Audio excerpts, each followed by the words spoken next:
Hello and greetings, everyone. I'm Pastor Edwin Strickland, and I serve as the Senior Pastor of Fellowship of Champions Church International, a worldwide ministry helping people to learn to live out their God-given dreams by walking in love and living by faith. And I get to be your host and your guide for this exciting journey that we're about to take that we call Ed Talk with Pastor Strick.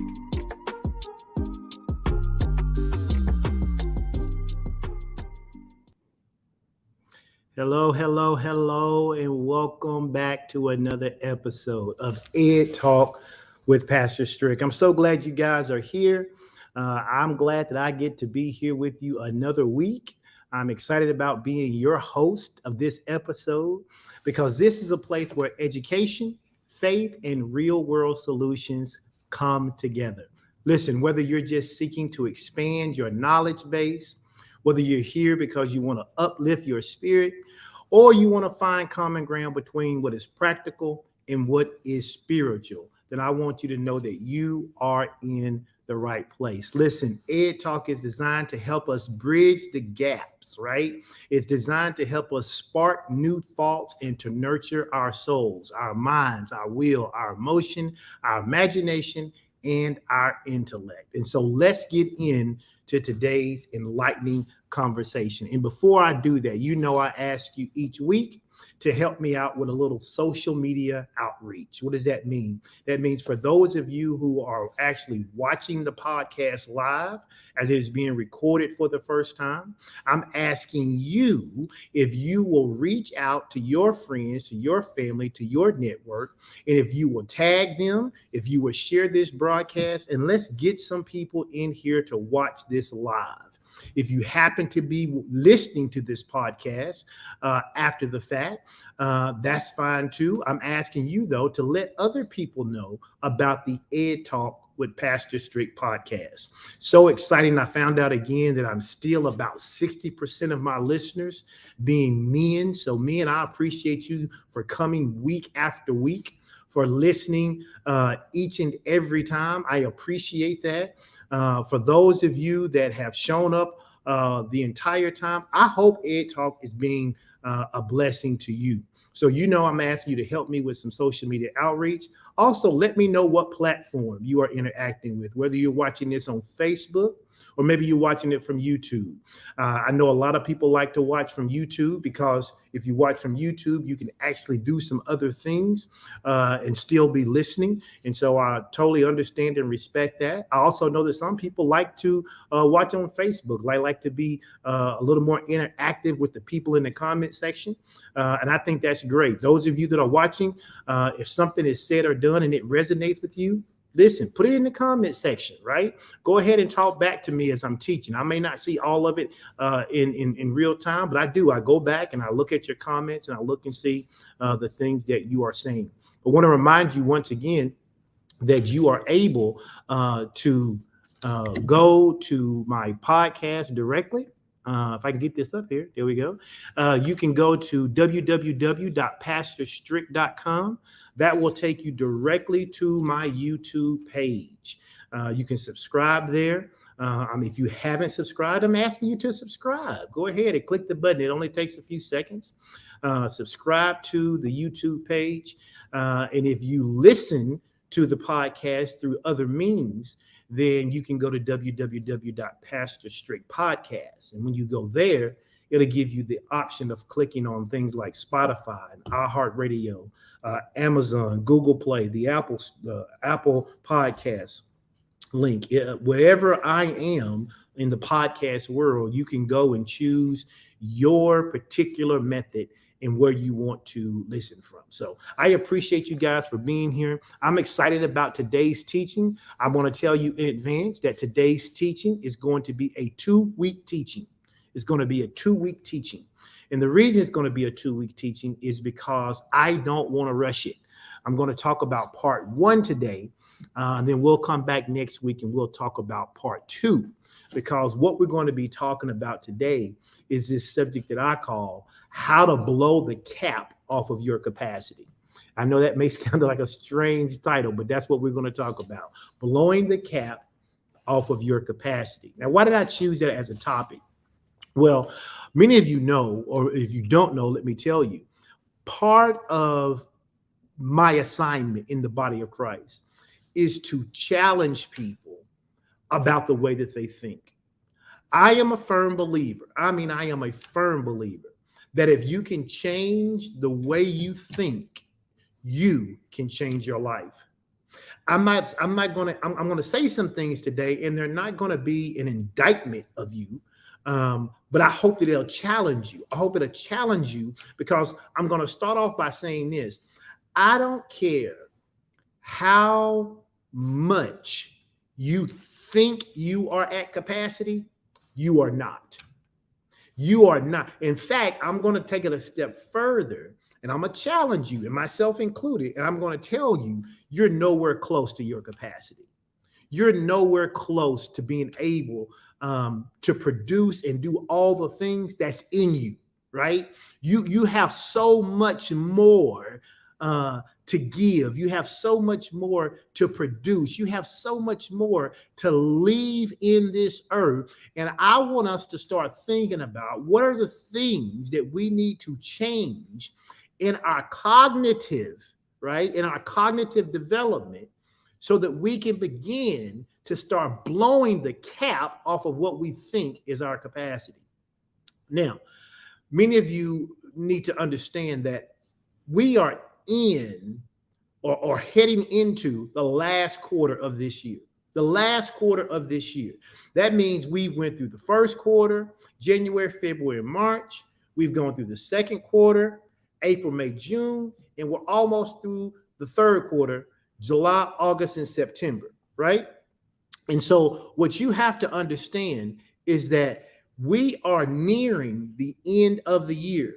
And if we're not able to look back and say, these are the things I said I was going to do in January, right? These are the things I said I was going to do. And you got to begin to measure, have I done those things? And if I haven't done those things, then why haven't I done those things? And today we're going to get into talking about how to really just change some of our thinking. The Bible has so much to say about the way we think. The Bible tells us that we should have the same mind as Christ. The Bible says, let this mind be in you that was also in Christ Jesus. The Bible tells us things like, for as a man thinketh in his heart, so is he. And so we understand that, or we should understand that the way that we think has so much to do with the way that we live. You are not a product of life circumstances, but you are a product. A major part of you has been determined by how you think. Now, I'm going to talk about some things today, and some of the things are things that you have no control over. Okay, we're not going to spend a lot of time talking about stuff you don't have control over.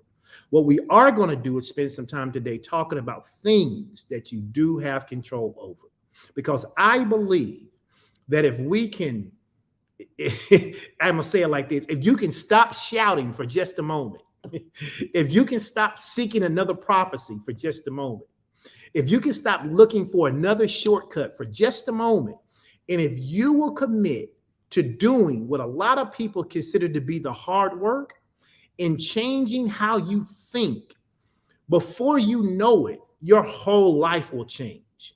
Your whole life will change.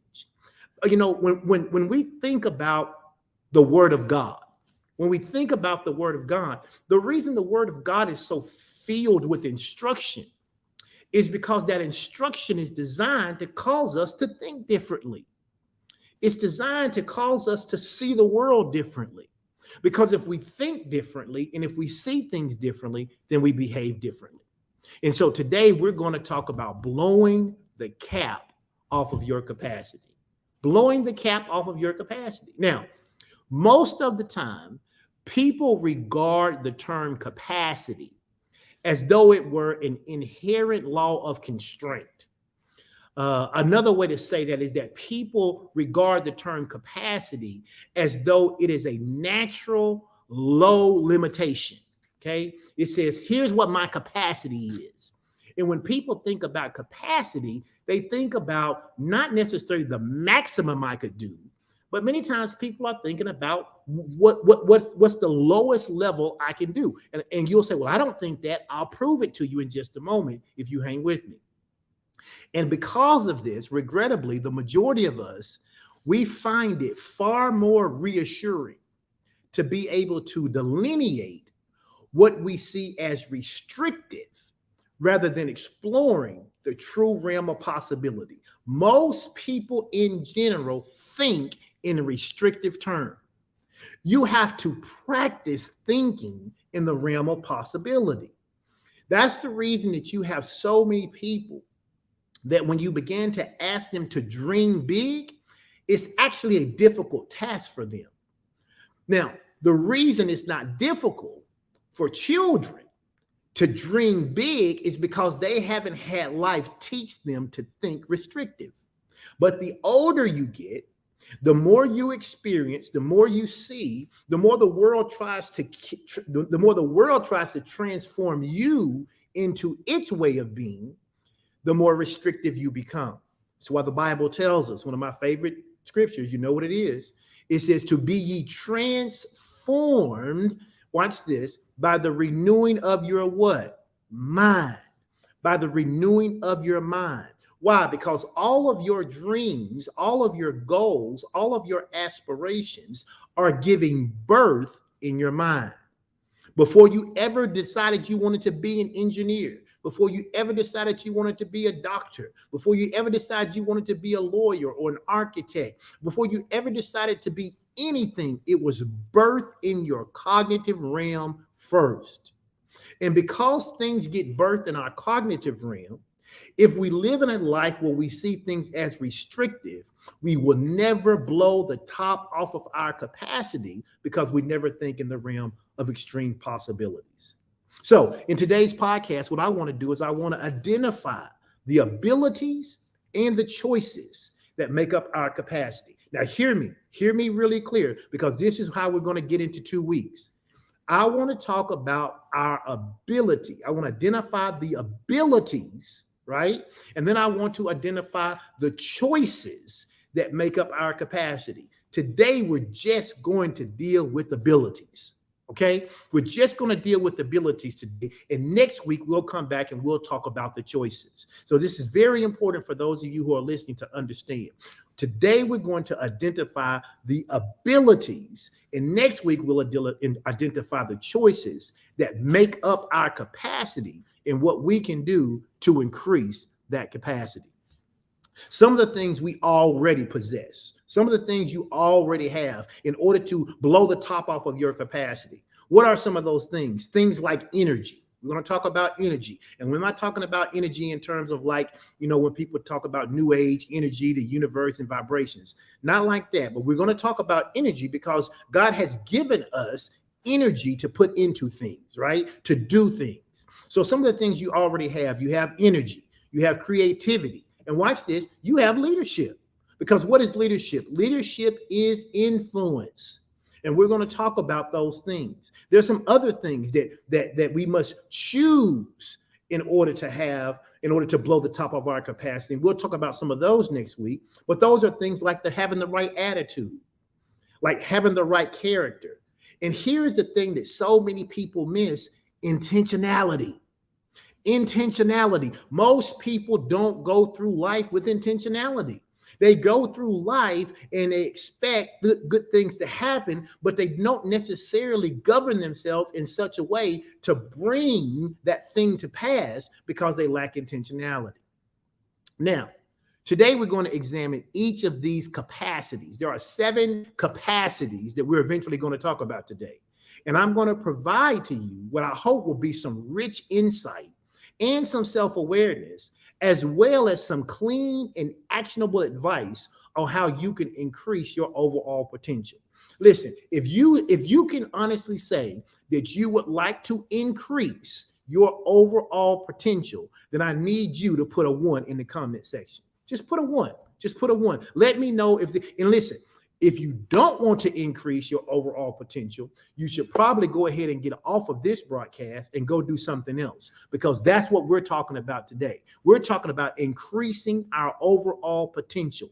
And I'm here to tell you, you are nowhere close to your potential. You're nowhere close to your potential. Am I saying that as an insult? Not at all. I'm telling you that there are some things in your life that unless someone has meticulously taught you these things, then you're probably not even aware how they're impacting you. And you're probably not even aware on the things that you can do to enhance some of the things you already have so that you can blow the cap off of your capacity.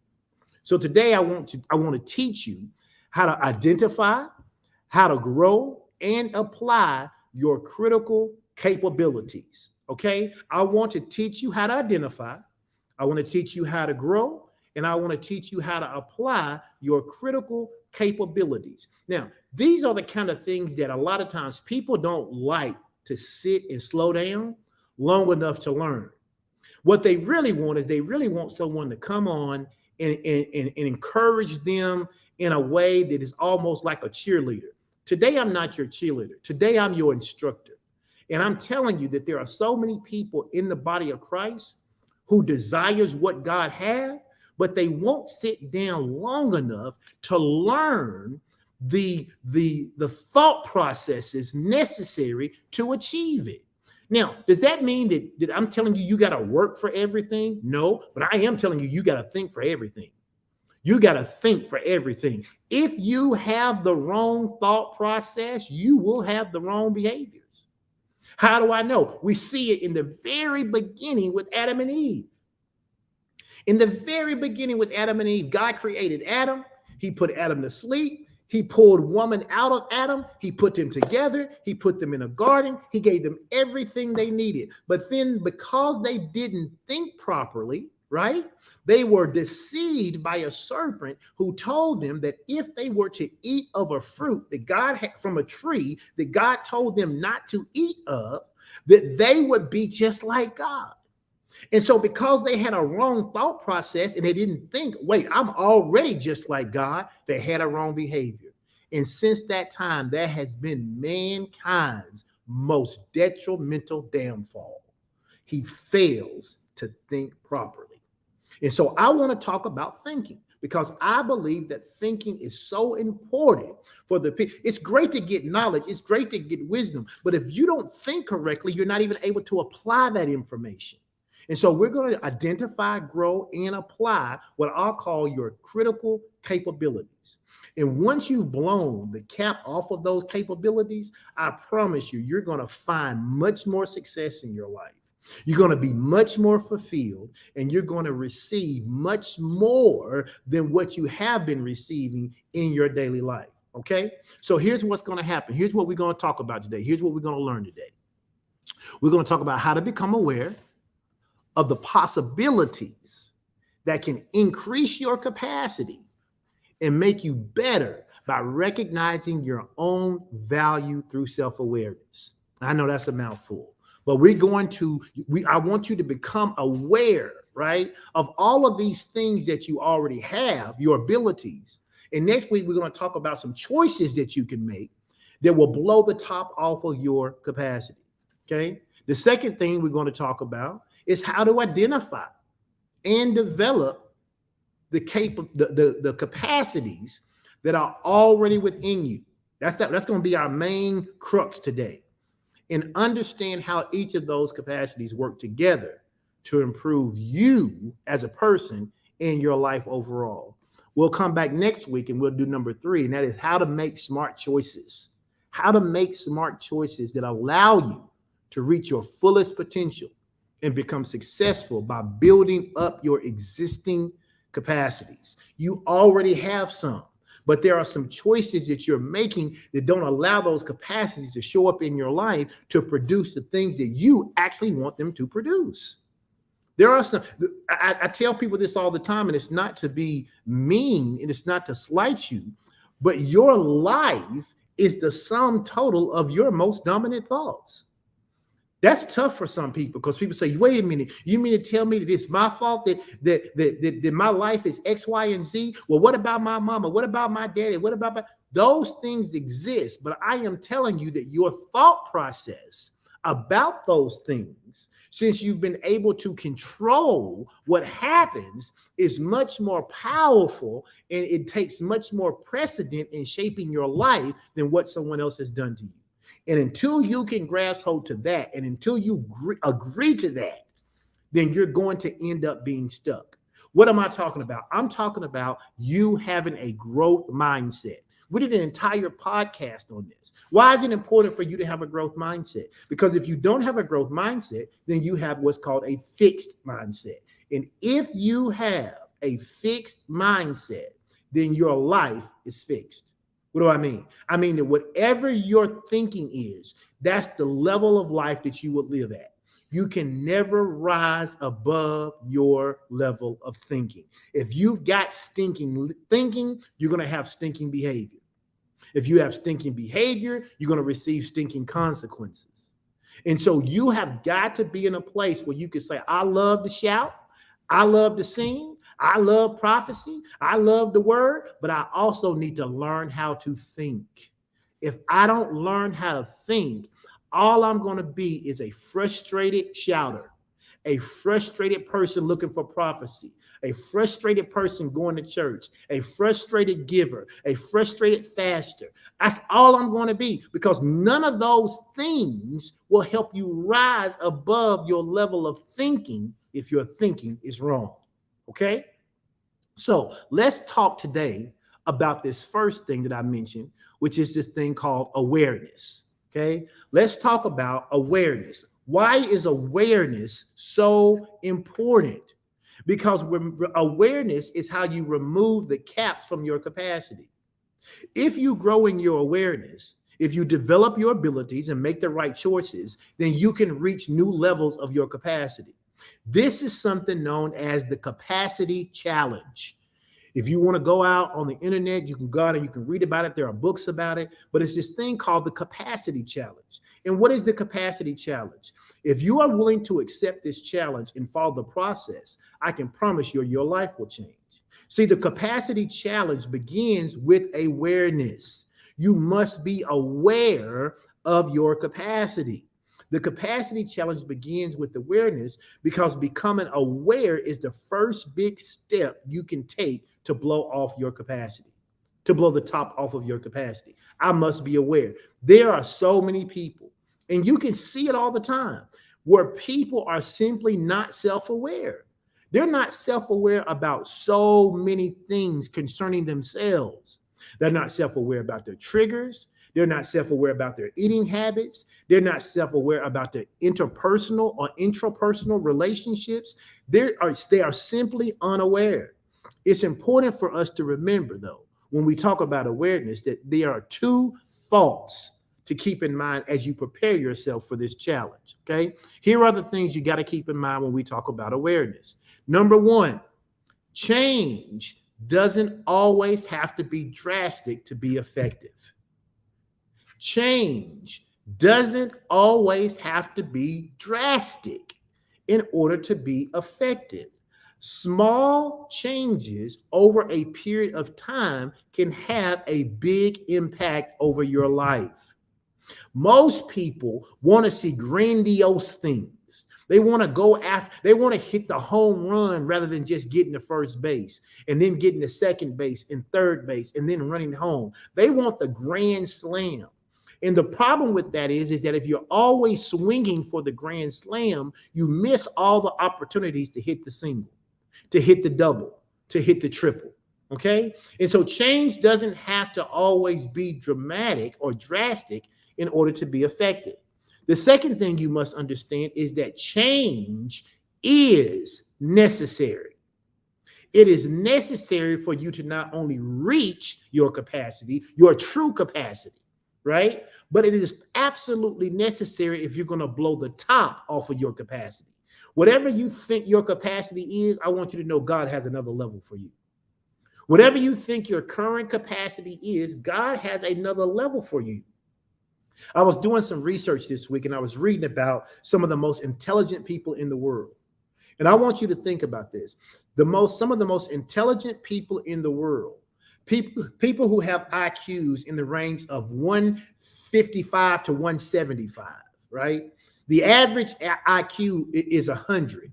And it tends to be either one standard deviation left or right of that number. So for instance, let's say the average IQ is 100. That means if you're between 90 and 110, you have an average IQ, okay? One standard deviation away from the mean. But we're talking about people who have an IQ of 165, 175. Those individuals are sometimes 2 or 3 standard deviations away from the mean. They are in the top 1% of people who are intelligent. And they have done research to say that those individuals are only using about 3% of their brain. Now, I know you have heard that they say most people only use 3% of their brain. No, the most intelligent of people are using, those people who are in Mensa, those people who have been tested and their IQs are well above any of the other normal standard deviations from that mean value of 100, right? Those people use about 3% of their brain. People who have an average IQ, now this is what the research says, are using about 1% of their brain. About 1% of their brain. That means that no matter how much you think you are at capacity, you are nowhere close. God gave you a whole brain, right? He didn't give you a 1% brain. He gave you a whole brain. And if you learn to think correctly and you learn to tap into the supernatural power of God, I am telling you that the thing that you didn't think you could do, you will do not only that thing, but you can do far exceeding above that thing.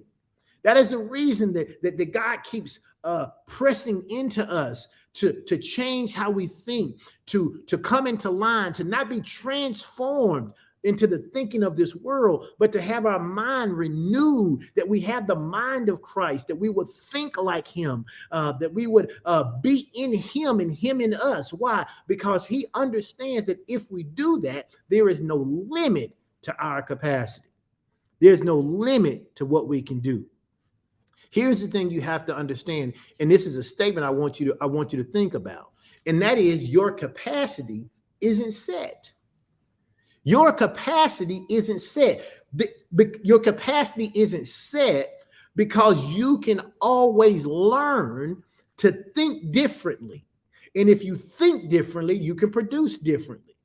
There are so many individuals who tend to believe that capacity is a fixed trait. When someone is labeled as having high capacity or even low capacity, we often accept those designations without any question whatsoever. But how about your own capacity? How about your own? Have you thought about your capacity? Have you categorized it as high? Do you categorize your capacity as low? Do you categorize your capacity as average? Do you even believe that whatever capacity you say you're at is actually changeable? Maybe you've never even thought about it. Maybe you've never explicitly labeled what your capacity is. Maybe you haven't said, I'm a high capacity individual. I know when we used to do interviews, we used to use a particular skills assessment that we gave people we were trying to hire in either senior manager or vice president or EVP positions. We gave them this assessment to see whether or not they had high, average, or low capacity. Why? Because people with high capacity had the ability to solve more problems. They thought differently. They did things differently. And in a corporate environment, you need those high capacity individuals. But even if you think you have high capacity, your capacity isn't just set at what you think is high. You can actually increase your capacity, whether it's low, whether it's average, or whether it's high. And this is so often the problem, is that we think that somehow capacity is set. Far too many people associate the term capacity with limitations. And they assume that their capacity is somehow predetermined, especially as they get older. They abandon the idea that their capacity or potential can expand and simply strive to manage what they believe they already possess. But listen, I don't care if you're 30. I don't care if you're 40, if you're 50, or you're 60, or you're 70, 80, or 90. If you are alive, you can still be increasing your capacity. Why? Because your capacity is not set. Somebody type that in the comment section. Say, my capacity isn't set. You can say ain't if you want to. My capacity ain't set, or my capacity isn't set. While some limitations may indeed be fixed, most of them are not. We cannot allow these flexible limits to restrict the growth in our lives. We mustn't let limitations define our potential. Listen, if I have a capacity and I need to do something that requires me to go above that capacity, I have to make the decision. Is that capacity my cap, or is that an opportunity for me to blow the top off of this capacity? And if so, what do I need to do? How do I need to approach things in order to blow the top off of this capacity? This is the difference maker between people who live in average and people who live in excellence. Understanding that I can grow my capacity. It is the difference between people who make the decision that they're going to live the mundane, average life, or whether they're going to live a life of excellence. To truly unleash our capacity, we have to learn to look beyond every limitation we discover. And we have to begin to understand that if we see a limitation, it is an invitation to our true potential.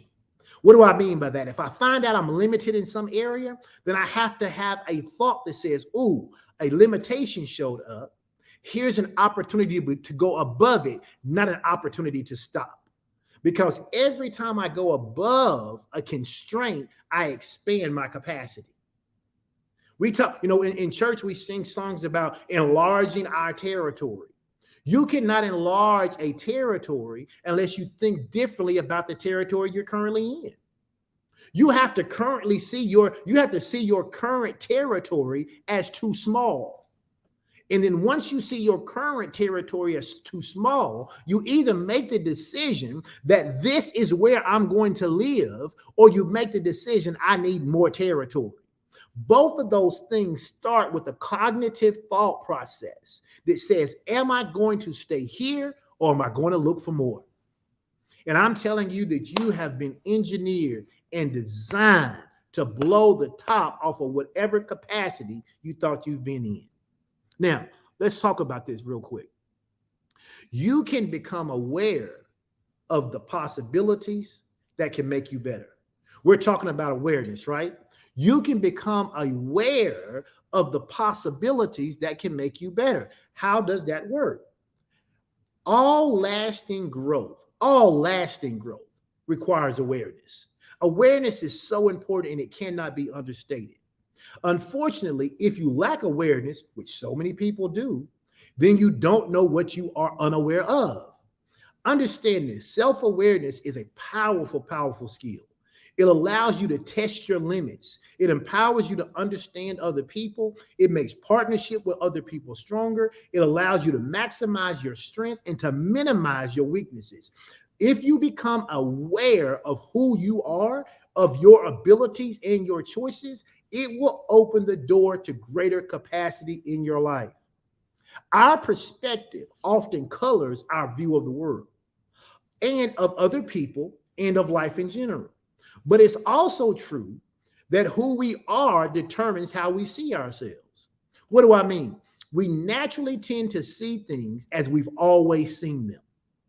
Let me say that again. We naturally tend to see things as we've always seen them. Here's the problem. If I see things as I've always seen them, then I don't allow myself to see them differently. And if I don't allow myself to see them differently, then when I need a new solution for an old problem, I don't tap into the new solution. If we want to increase our capacity, we must see things differently. We must be willing to open our eyes to see things in a new light, in a new way. We need to be willing to look at ourselves, right?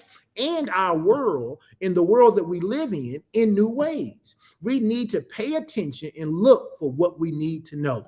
We need to look for what we need to know. My wife is teaching a class this Friday, and there are so many people who are in need of that class. The question will be is whether or not people will sign up to take that class. Why? Because that class is going to be designed to help you increase your capacity. That is what the word of God is designed for. So many people use the word of God as a drug. What do I mean? I mean, they want a feeling from the word. They want to go to church. They want the music to make them feel good. They want the preacher to make them feel good. They want the environment to make them feel good. But that was never the purpose of church. That was never the purpose. The purpose was instruction. It was instruction. You don't even read in the word where Jesus was talking with his disciples trying to make them feel good. Oftentimes he was challenging them. Why? Because he was trying to get them to think differently than the world they had grew up in. And the problem with many of us is that we want to feel good, not do the hard work of having to think differently. And as a result of that, we don't see the world differently. And because we don't see the world differently, we see the world as we have always seen it, and then we reap the results that we've always received. I don't know about you, but you ought to put this in the comment section. Say, I'm doing something new. Say, I'm doing something new.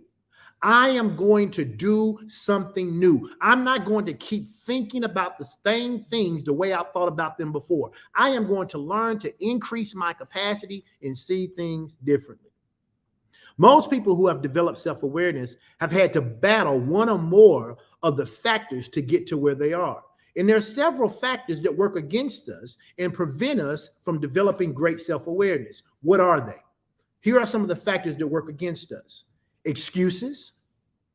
People use excuses, and excuses is one of the worst things that shows up in our lives that is a factor that works against us and prevents us from developing great self-awareness. I said it the other week, excuses are monuments of nothingness.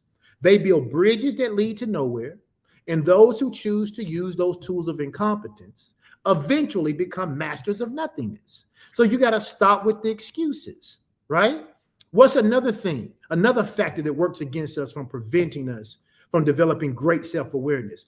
Unresolved negative emotions. Unresolved negative emotions. Here's another one, habitual self-distractions.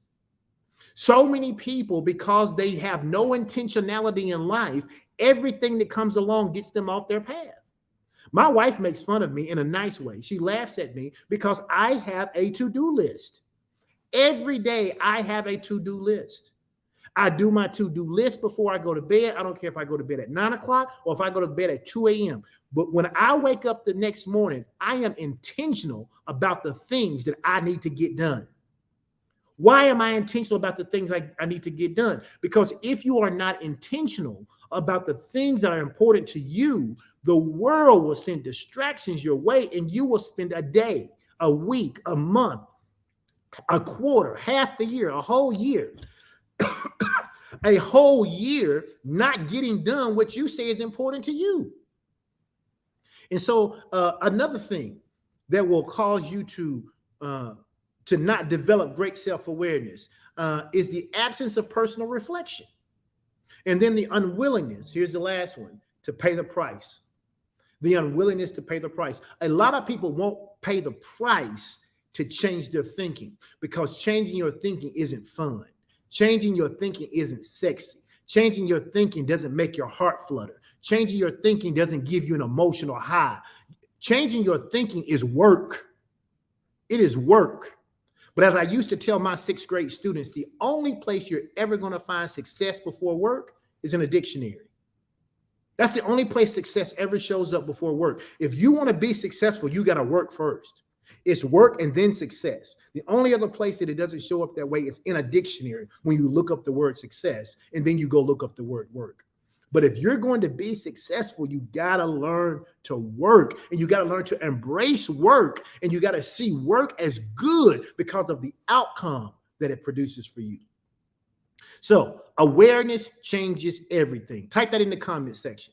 Say awareness changes everything. As soon as we become aware that some of our limitations are artificial, we can begin to overcome so many of them. We can literally blow the caps off of where we were to get to where we need to be. And so what I want to do is I want to talk about the two types of caps that end up getting in our life. There are two types of what I call life caps. And if you can deal with these life caps, I promise you, your life can be much better. I'm going to venture and say this, your life will be more stable.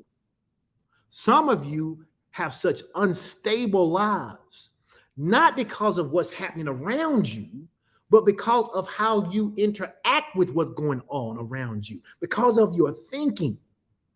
And so there are two types of life caps. The ones that other people try to put on us, right? Those are life caps. And then the ones that we put on ourselves. I don't want to talk about so much about a life cap that someone tried to put on you, okay?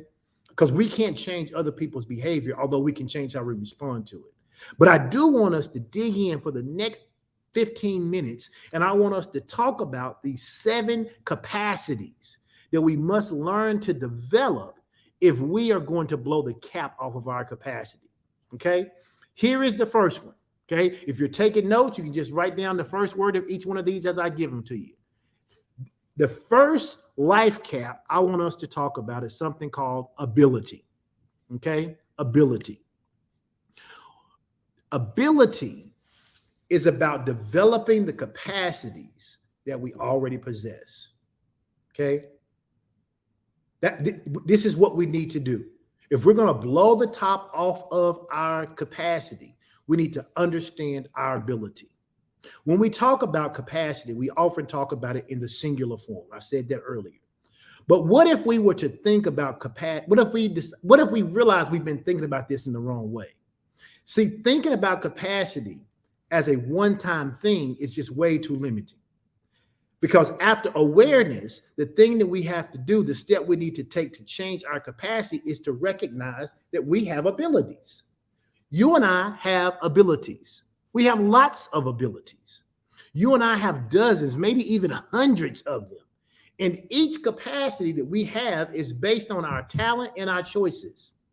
And so there are 7 capacities that rely more on talent than choices. Remember, I told you at the beginning, this week, we're going to talk about abilities, our talents, right?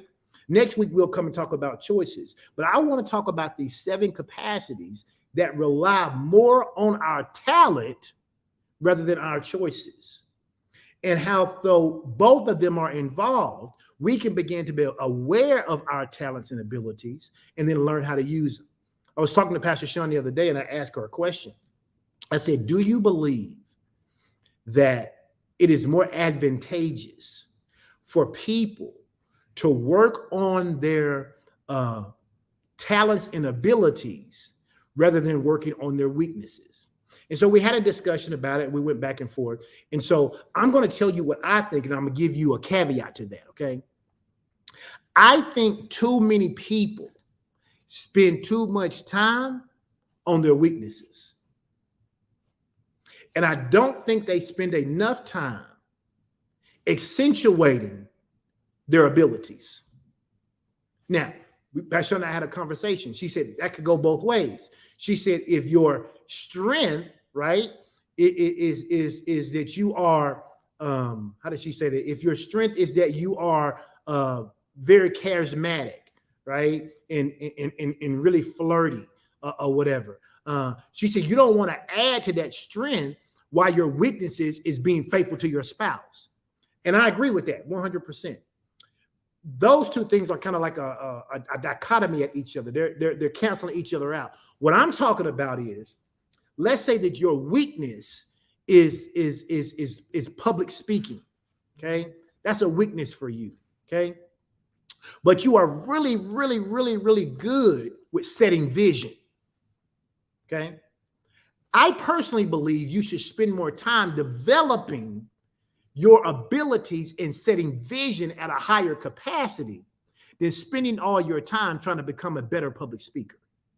I'm not saying you don't spend time on becoming a better public speaker, but if you learn to accentuate your abilities and you grow your capacity, they have the ability to pull up some of your weaknesses, or at least cause you to be so far out in front with your capacity, you can pay someone or you can outsource the thing that you're not the best at. Why do I believe that? Because if you spend your time working on your weaknesses, and when you spend time on weaknesses, most of the time you're failing at their weaknesses, because that's how you get better. Okay. You're spending time on the weaknesses, and while they may be getting better, they're not good enough to really put you at the top. But because you neglect the thing that could really put you at the top, you also don't get put at the top. And so when I talk about capacity, I want to begin this conversation today talking about our abilities. Okay. Talking about our abilities. So first, your capacity you must understand your capacity builds in layers. Okay. This creates a great foundation so that you can build your life upon. Second, your capacities connect to one another. Each time you increase a capacity, it has the potential to synergize and activate another capacity and increase your potential. That's why I think you have to be self-aware and identify the things you do well, and then figure out how to do those things even better. You also want to be self-aware of the things you don't do well, and you want to have a plan of action for how to improve those, but you want to be spending the majority of your time increasing that capacity where you already have ability. Okay? So ability, developing the capacities you already possess. That's step one. Here's step two. Step two has to do with energy, your energy capacity. What is energy capacity? It's your ability to push on physically. There are numerous capacities that we can enhance, yet expanding time is not one of them. You and I all get the same amount of time in the day. We get 24 hours in a day. We get 7 days in a week. We get 365 days a year. That's what we all get if we live throughout the year. Why is this important? Because this underscores the importance of directing our focus toward managing our energy. What do I mean when I say managing our energy? An aspect that we can influence. Where do I spend my time? If I only have 24 hours in a day, where am I spending my time? People laugh at me because of my list, but you know what my list does? It saves me time. Why? Because I know when I write my list, and for those who want to know, when I write my list, I do a brainstorming session of everything I need to get accomplished. And then here's what I do on my list, because I do it in a Word document typically, or a Google document. Once I've made that list, I then take the time to organize that list in such a way that when I leave my house, it is the most efficient way to get things done. So I'm not driving across town to do one task and then coming back to do another task and then realizing, oh, I need to go back across town. Why? Because when I do my list, not only am I putting everything I need to get done on there, I'm being intentional. I'm also being intentional with my energy. Why? Because if I can be intentional with my energy, I give myself back something that is more precious than anything else. It is my time. It is my time. People say, oh, I wanted to read my Bible today. I just didn't have time. No, you weren't intentional. You didn't prioritize it. You didn't make it important. You didn't do it. Prime example, I'm going to tell on myself. This morning, when I woke up, I knew there were some things I needed to get done before I came to the studio to do this Ed Talk. So when I woke up, I got up and I started on the mission. And my wife said to me, she said, now, Strick, she said, I woke up before you, but I stayed in the bed until you woke up so that I could hug on you. She said, you could have at least given me a hug. I apologized. I said, you're right, babe. I'm so sorry. I said, I got up and I just started on my list. She said, well, you need to put Hug Sean on your list. And she's right, because if I had put that on my list, I promise you it would have gotten accomplished. Now, I'm not asking you to be as task-oriented as I am, but I am asking you to stop and ask yourself, where have you been putting your energy? Have you been letting other people come and rob you of your energy because of their problems? I tell people all the time, a lack of planning on your part does not constitute an emergency on mine. The fact that you didn't plan doesn't mean that I now have to interrupt my plan and be inefficient in my day. So it's important for you to ask yourself to ask yourself the question so you can become aware. Where am I spending my energy? How can you best direct your energy? I want you to consider these three guiding principles, okay? Consider these three guiding principles, often referred to as the 3 R's for effective prioritization, okay? The 3 R's, okay? Here they go. Number 1, requirement, okay? Requirement. What do I mean by requirement? I ask myself each day, what are the tasks that are essential for me to get accomplished today? Okay? They're requirement tasks. And then I ask myself, what are my return tasks? Okay? Because I'm talking about requirement and then return. Return is number 2. What is return? Those are activities or things in which I do that I excel in. Okay? Those are my return tasks. And then number 3, what are my reward tasks? What are my reward tasks? What's a reward task? Tasks that bring me joy. Tasks that I do. People laugh at me because laundry happens to be one of mine. Laundry happens to be one of mine. When laundry gets on my list to do, I get energized. Why? Because it's a return task for me. I enjoy doing it. Okay? It's a return task for me because I excel in it. I have a way in which I prioritize the separation of all of our clothes to wash them and dry them so that I time them such that when that dryer goes off, the washer's going off and it becomes a smooth switch. And I time everything else I need to do so that when that laundry goes off, I get those warm clothes out of that laundry and I get to fold it. I know it's weird, but it's my energy. What's your energy? Okay. What's your energy? What are you doing? So what are my requirement tasks? What are my return tasks? And what are my reward tasks? Now, understand this. Engaging in activities that bring you a sense of reward, they almost invariably energize you. Okay? If you engage in activities that bring you a sense of reward, they almost invariably energize you. Similarly, focusing on tasks that yield a high return on your efforts, they tend to invigorate you as well. However, for most people, fulfilling mere requirements typically does not boost their energy unless those requirements seamlessly align with return and reward. That is the reason that when it's time for me to do something I have to do, I make sure I align it with a reward or a return task. Why? It's about how I see it. It's about how I see it. What do I mean? If I see reading my Bible as a requirement, it's not going to invigorate me. But if I see reading my Bible as something that's going to produce a reward for me, if I see reading my word as something that I excel in and new understanding, then even though it's a requirement, it will invigorate me because it's going to be meshed with reward and return. Does that make sense to anybody? All right, so we got to think about your energy. Let's finish up here. Okay, after I deal with ability, after I deal with energy, because we all have ability, right? We all have energy that we get to disperse and how we choose it. And then number 3 is emotional capacity. Okay, emotional capacity is the ability to handle adversity, to handle failure, to handle criticism, to handle change and pressure in a positive way. That's what emotional capacity is. You need to raise your level of emotional capacity.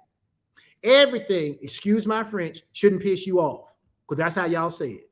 Everything shouldn't upset you. Everything shouldn't make you mad. Everything shouldn't blow your day. Everything shouldn't have you about to wig out on somebody. Increase your emotional capacity.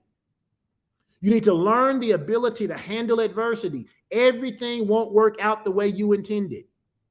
Sometimes you're going to fail, but I told you last week, stop seeing failure as failure and see it as a learning opportunity. Listen, people are going to criticize you, and sometimes that criticism is going to be warranted. Learn how to tell the difference. Everybody who tells you something that you need to do differently is not a hater. Some of them are your friends. Some of them are your mentors. Some of them want to see you succeed.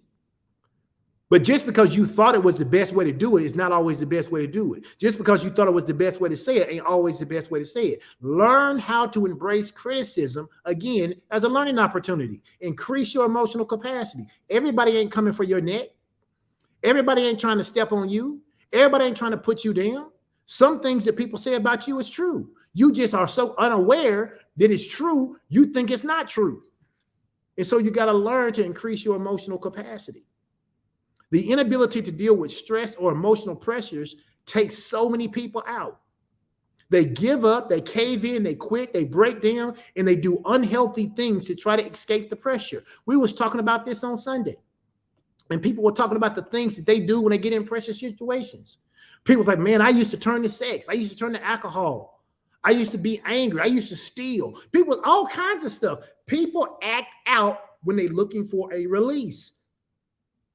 And if you're not careful, if you don't learn to negotiate your emotional capacity, it will become a barrier for you to blowing the top off of your ability to go to the next level. Listen, this is probably arguably in the most significant step taken by emotionally resilient individuals. They learn to control their emotions. And while it may not always seem possible, right, to control your emotions, it is always possible to do so. Let me say that again. It may not seem possible to always control your emotions, but here's the truth. It is always possible to do so. Now, it may take some work. You may have to do some real understanding, spend some real time with yourself to understand your emotion. I'm not asking you to be a robot. I'm asking you, though, not to be controlled by your emotions, not to make bad decisions, not to do detrimental things to yourself because of that. And so if you're going to blow the top off your capacity, here's one of the things you got to learn: emotional capacity. Because we all have it. We all have ability. We all have energy. We all have emotions.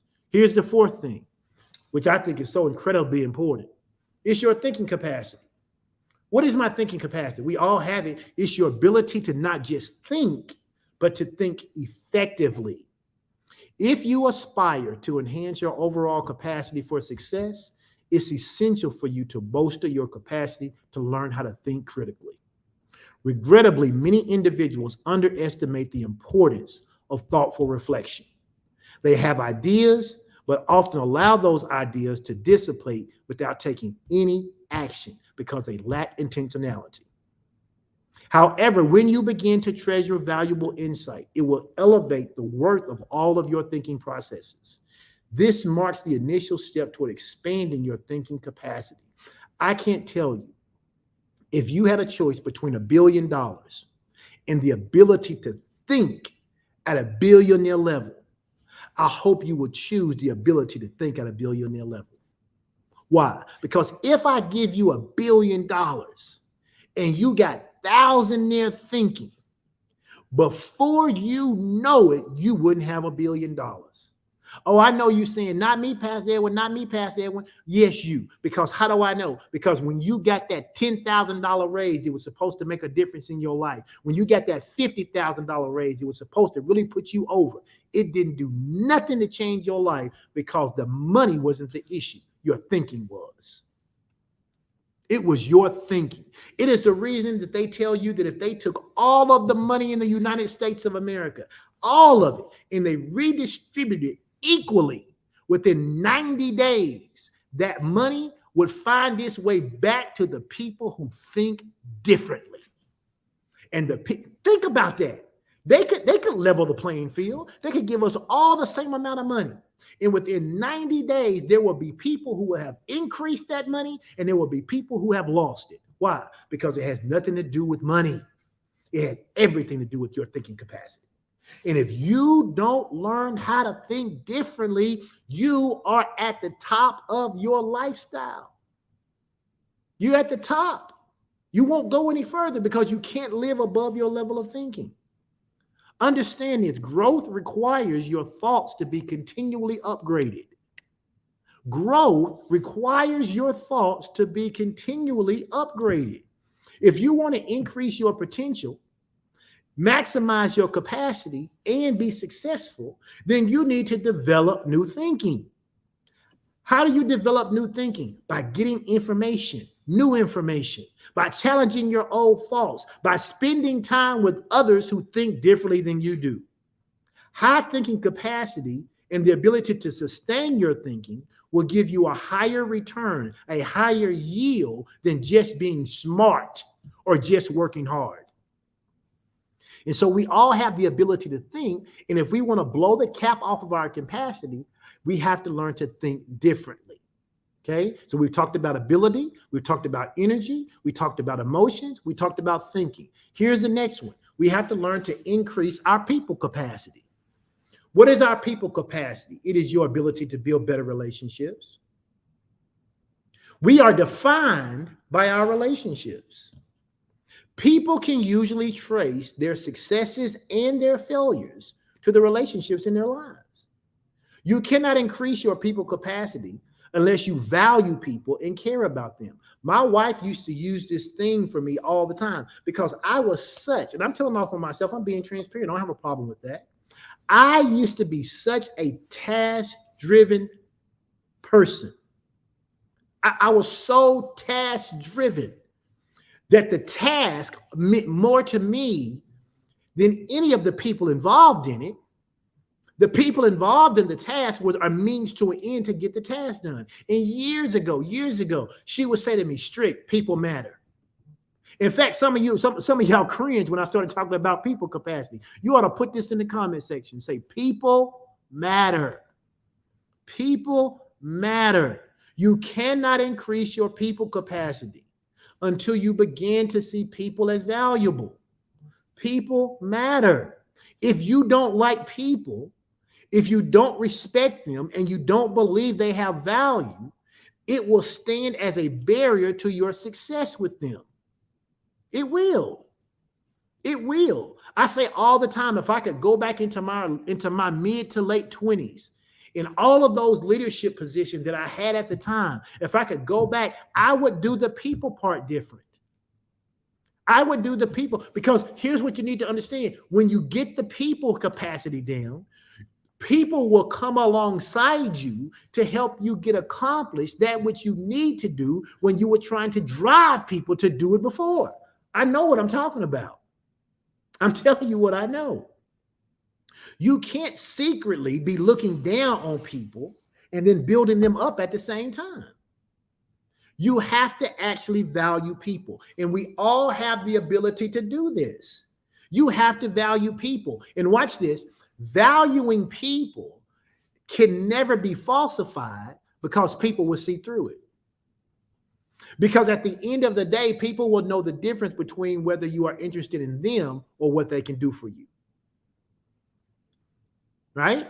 See, I'm talking about talents right now. I'm talking about abilities. All of us have this. All of us have the ability, right? We already have these abilities we already have inside of us. We have things like energy. We have things like emotional capacity. We have thinking capacity, and we have people capacity.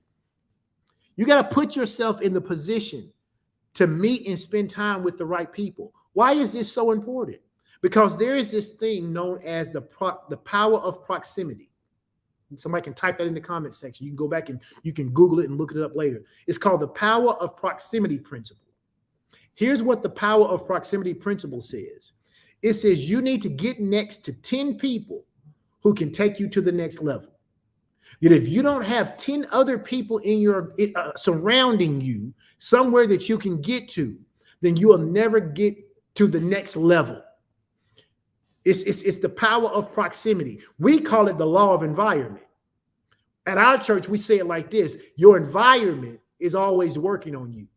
In psychology, they call it the power of proximity. I got to get close enough to other people. But watch this. I can't get close enough to other people just to use other people, because that's going to show up. I have to genuinely value people. And here's where so many people miss it, right? They go, oh, I need to get me 10 people who are at another level. And you go and you get everything you can for them, but you offer nothing in return. You offer nothing in return. And so you violate the principle of building people capacity. See, understand, the more you value people, you put yourself into their world, you seek to add value to them and to be their friend as well as them being yours. It's not just you trying to get something from them. And I have to say that because people will hear this and go, "Ooh, let me find 10 people who live in that level better than me, and let me go get what they got." No. It's about the power of proximity, that I do life in proximity, that I may have something to value to offer them while I know they have something to offer me as well. Okay? We got a couple more of these and we'll finish up. Here's the next one. Creative capacity. What is creative capacity? I need to increase my ability to see options and find answers. That's very, very simple. It is true that some people are born highly creative. It is true. They are. There are some people who are just highly creative.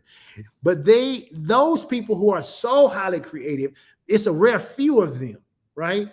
In fact, most people learn to be creative by having opportunities to solve problems and issues.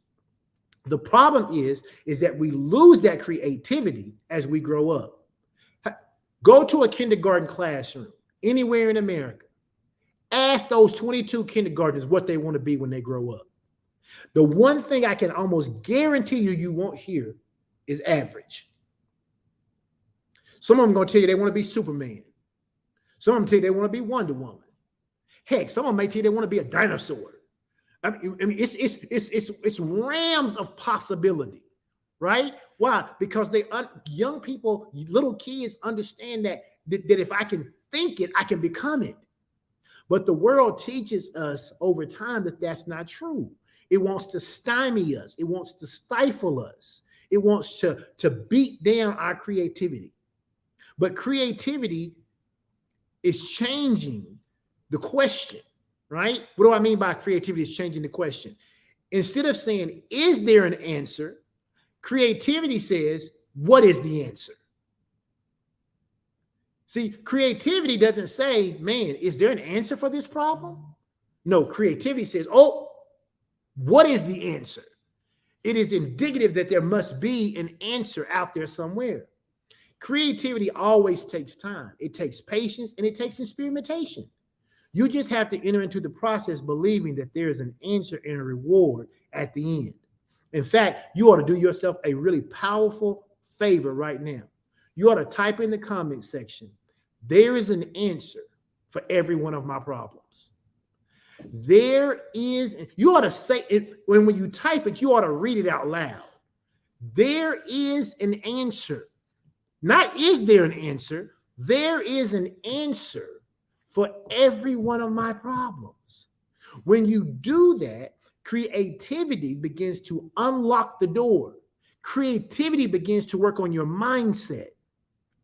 Things begin to spur in your mind that weren't able to spur before because they were sealed behind a door of impossibilities. But when you begin to say, there is an answer for every single one of my problems, it's like opening up a door and the flood of creativity begins to flood through.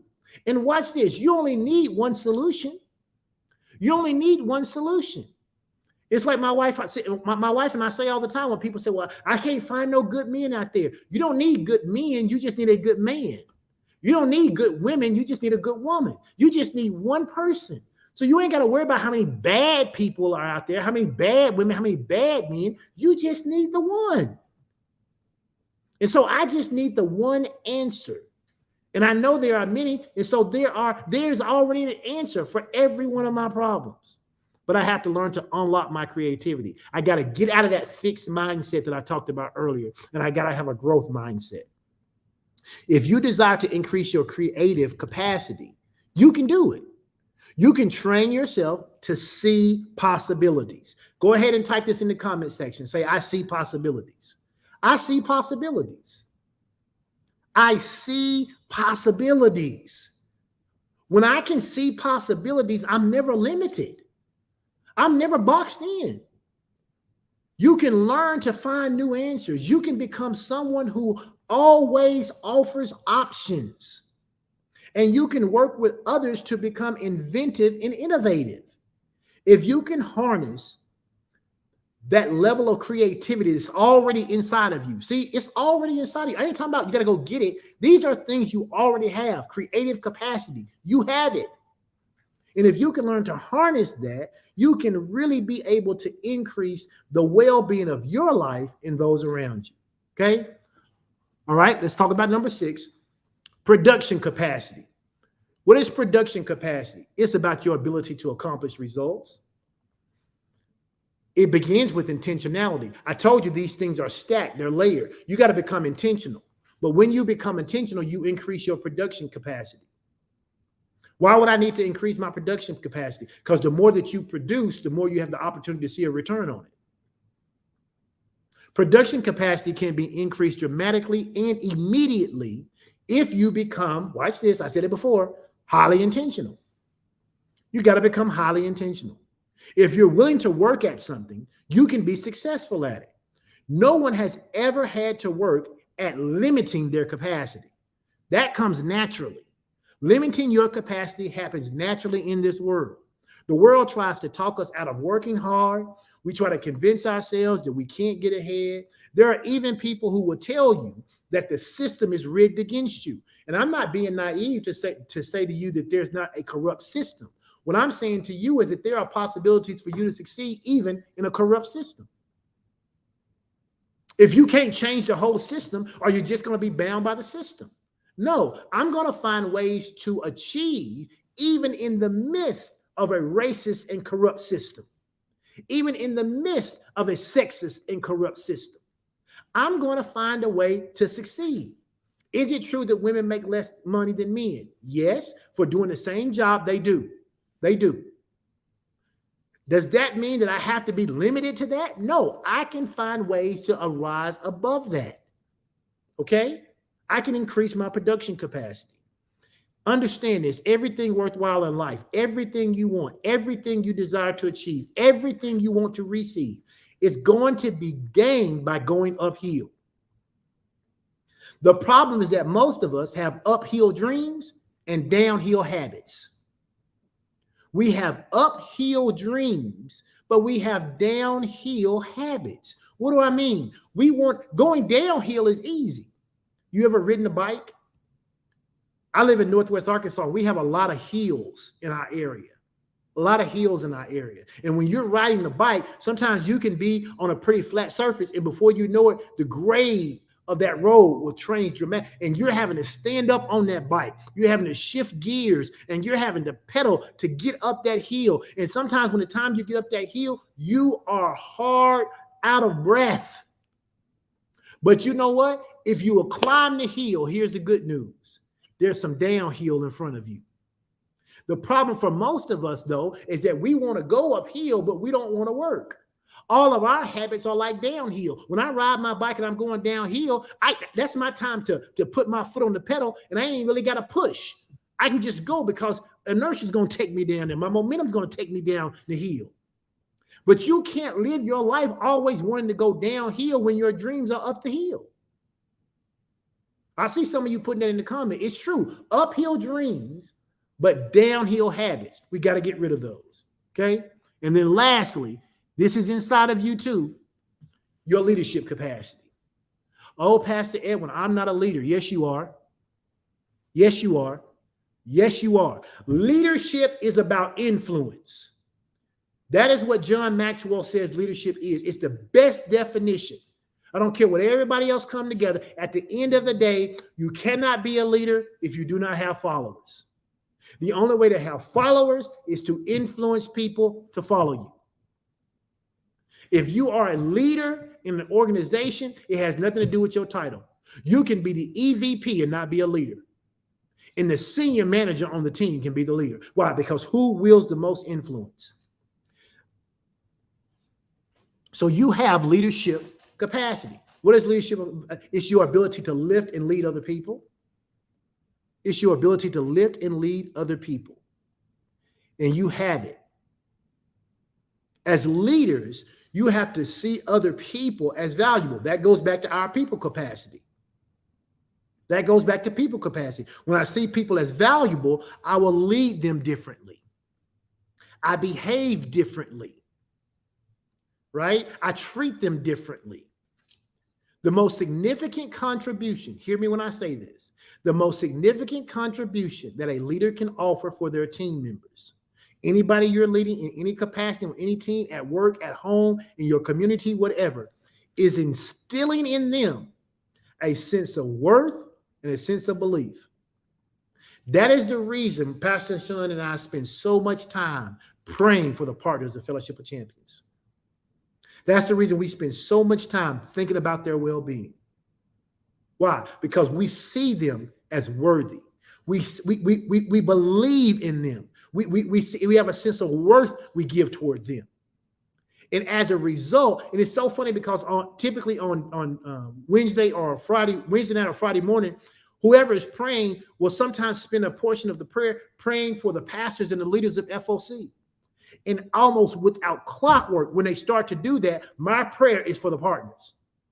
My prayer is for, why? Because there is no leadership in FOC if there are no people willing to follow that leadership. And so what do I have to do? I have to learn to develop my leadership capacity.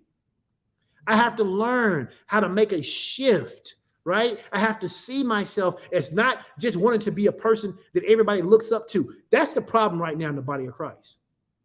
There are so many people who want to be on the stage. They want somebody to see them singing. They want somebody to see them preaching. They want someone to see them prophesying. They want somebody to see them. But that doesn't make you a leader. Because you're going out and doing this thing doesn't make you a leader. Because you have a title in the church doesn't make you a leader. Because you have a title in your organization doesn't make you a leader. If you want to blow the cap off of your capacity, if you want to be able to produce more and bring others along with you, you got to learn what leadership really is. And leadership is about influence. And you don't influence people who you don't care about. See, I have to always check myself, because if you're like me and you're a task-oriented person, connecting with people may be something you have to actually work on to achieve. If you are a people person, building relationships may come naturally for you. But making the transition from just having a relationship to being a leader is something I call leadership. And you have to make the leadership. A lot of people can be friends with people, but being friends with someone is not leadership. Leadership is when you can influence them to go further than they were willing to go on their own. When they're willing to do more and give more of themselves than they would have had it not been for your intervention. That's what leadership is. That's what leadership looks like. And so I had to learn this. I had to retrain myself that the task could not be more important than the people. Is it something that I'm working on? Absolutely. Because if it comes down to getting something done and I'm not careful, I revert back to that natural task-oriented tendency that I have. And when I do that, the people don't become the focus, they become the prop. And when the people become the prop, you tend to use people like you use a prop, and that's never a good form of leadership. And so you have leadership capacity in you. And so you may be a task-oriented person like me. Don't forget about the people. You may be a relational person like my wife. Don't forget that you're supposed to be leading in that relationship. And so those are the 7 capacities that we need to think about. I'll listen for you really one more time. Ability, develop the capacities that we already possess. Energy capacity, our ability to push on physically, being resilient. Emotional capacity, learning how to manage and control our emotions. Life is going to life, but just because life don't mean you have to lose it. Thinking capacity, we got to become better thinkers. I know we born again. I know we spirit filled. I know we fire baptized. I know we like to shout. We like to sing loud and run around. I ain't got no problem with none of that, but you got to learn to think differently. Because if you don't think differently, you can't live any differently. And then your people capacity. You got to love people. You got to value people. You got to understand that people aren't props. People are valuable. People matter. People matter. And then number 5, our creative capacity. Every single problem we face, we already have an answer for it. That answer already exists. We just need to unlock our capability of creative problem solving so that there is more solutions than there are problems, because they're already on the inside of us. And then number 6, our production capacity. We got to become more efficient. We got to become more efficient in the things we say that's important to us, reaching our goals, reaching our dreams. We got to become intentional. We need to be more efficient in our daily lives. We only get one life. We only get 24 hours in a day. What am I doing? That goes back to energy. What am I doing with my energy? How am I spending my time? And then last, leadership. You got to see yourself as a leader. I don't care if you're not on any auxiliary. I don't care if you don't even have a title at your job, at your church, whatever. You are a leader. You have to see yourself as a leader. And when you see yourself as a leader, then I promise you the things in your life will begin to change dramatically.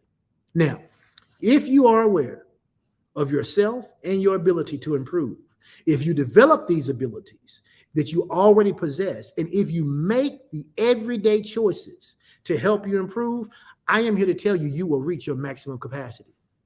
You will get closer and closer and closer. And remember, realistically, right now, you're about 1%. That big thing you have sitting between your ears, your brain, it has so much more it is capable of. And that is even before you put God's super on top of it. I am telling you that you are in a position to not just change the trajectory of your life, but to change the trajectory of those around you. Listen, this has been another episode of Ed Talk, and I'm so glad you're here. Avery Mitchell, I appreciate you being a first timer. Listen, want to remind you guys, if you don't follow me, you should. You can follow me on my regular Facebook page by simply going to Edwin Strickland on Facebook. If you just want to hang out and see what I do in my daily life, but you can also follow me here on Ed Talk by going to www.pastorstrick.com. That will take you directly to the YouTube page. If you say, well, I don't do YouTube, I do Apple Podcasts, I do Spotify, I do Google, no problem. Go to www.pastorstrickpodcast, one word.com. And when you go there, you'll be able to just select whichever platform you want to listen to. Not just this podcast, because this is episode number 9 in season 2. But you can go back and listen to all of season 1 and all of season 2. I'm getting comments now from people who are going back and listening to one of the podcasts must have gotten shared somewhere because it's called The Power of Harnessing Consistency, or Harnessing the Power of Consistency. And I've got so many people reaching out to me about how that really blessed them. Listen, so much of what I'm trying to teach on Ed Talk, it's not just for Christians. I'm a Christian, so I'm always going to come from that standpoint.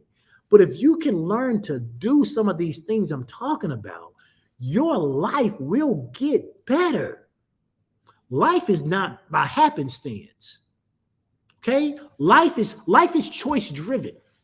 And next week, we're going to come back and talk about the capacities that exist that we need to blow the top off of, so we can live even better based on our choices. Today was based on the abilities. All of us have all 7 of these abilities inside of us.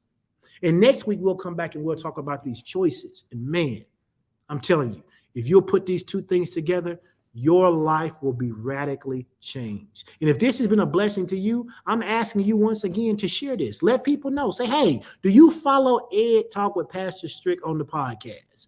If you don't, you should. Tell them how they can get there. www.pastorstrick.com or www.pastorstrickpodcast.com. Now, my wife is in the studio. She didn't know I was going to do this, but I'm going to ask her to come in for just a second and tell you about the class that she is teaching on Friday. And so, Pastor Sean, let me get this background off of here for just a second. And I want you to tell them about the class that you are teaching. Take your thing off of mute and tell them about the class you're teaching on Friday.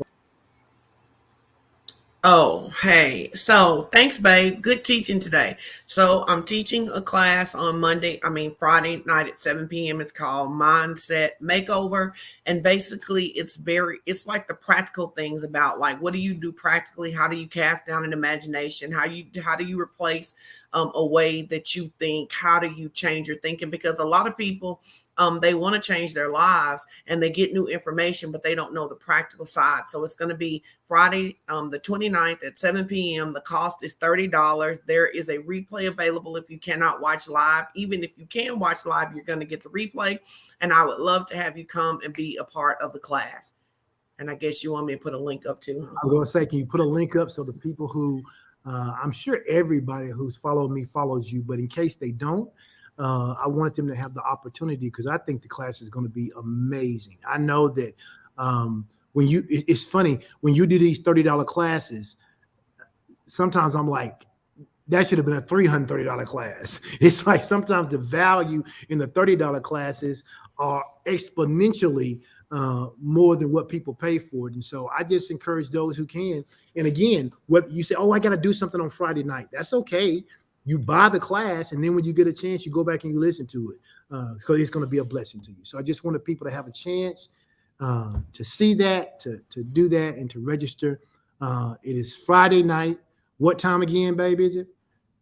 7 p.m. Central. And just to answer that, one of the reasons that I always do a low-level hanging fruit class, meaning a class that doesn't cost a lot of money, but where I try to give a lot of value, is because I remember the days in the beginning when we didn't have a lot of disposable income. We just didn't have a lot of disposable income.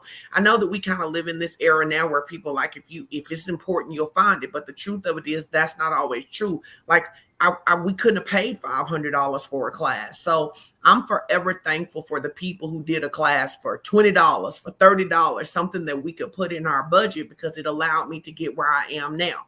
So one of the reasons I do strategies for success is to give people access to free information. One of the reasons I do a $25 and $30 classes is to give people access to good information that doesn't have a high cost. And then I always say to people, if you start out with me with no money, but you do the work, I promise you'll be able to afford my stuff. You will, because I will help you get there, because I will teach you what I did. And I know the principles work because, I've helped lots and lots of people, not just women now. I've helped lots and lots of people shift their money mindset and as a result, shift their money. So thanks for the opportunity. Not a problem. One of the things that people tend to do after I do Ed Talk, I'll get anywhere from, a dozen to 2 dozen people who will send me $20 or $30 and say, thanks for the teaching. And I appreciate that. What I want to ask you to do today, though, is that instead of cash apping me, if you haven't registered for this class, register for the class. Pastor Sean does Strategies for Success for free. I do Ed Talk for free. We do it because we got asked us to do it, and we want people to be able to get information that would change their lives because the stuff we teach has radically changed our life. It has radically changed our life. And if we can help somebody else who maybe can't afford to do that right now, to be able to get to a place where they can't afford it, then they'll be able to do it and help somebody else and help somebody else and help somebody else. And then we all are pulling each other up. So instead of sending me cash apps today, I appreciate those of you that do it. Instead of sending it to me, I'll ask you to go ahead. And if you already bought the class, buy it for a friend. Buy it for a friend and sow that class into somebody's life. It may be the best gift you've ever given them. Oh, thanks, babe. You're welcome. So with that being said, I'm going to go ahead and say my goodbyes. Listen, I appreciate you guys. Listen, I will see you here on next Tuesday, and we're going to finish this idea of blowing the top off of our capacity. And we're going to be talking about how to deal with things in our choices, not just things that are already our talents and abilities. All right. Love you guys. Have a great week and take care. Bye-bye.